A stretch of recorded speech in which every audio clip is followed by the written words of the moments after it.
तर दुसरीकडे सिंधुदुर्ग जिल्ह्यातील शिरोडा गावातील उर्मी दळवी या महिलेनं गांडूळ खत निर्मिती प्रकल्प उभा केलाय।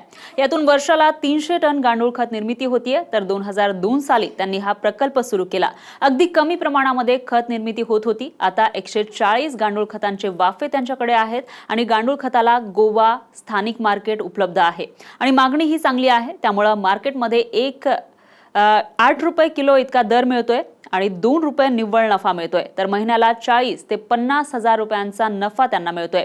समाजातील इतर महिलांनीही उर्मी यांचा आदर्श घेऊन इतर महिलांनी असे प्रकल्प उभारले तर नक्कीच महिला सक्षम बनतील। पहिल्यांदा आम्ही आमच्या बागायतीसाठी म्हणून असं सेंद्रिय खत म्हणून प्रकल्प सुरू केला। 1-2 वाफ्यांपासून सुरुवात केली 2002 साली। हळूहळू करत आम्ही ते वाढवत गेलो।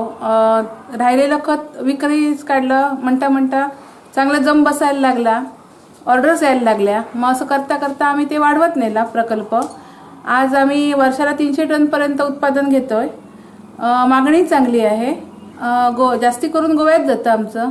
इकडे लोकल मार्केट पण आहे। इकडची लोकांना पण आता विश्वास झालाय।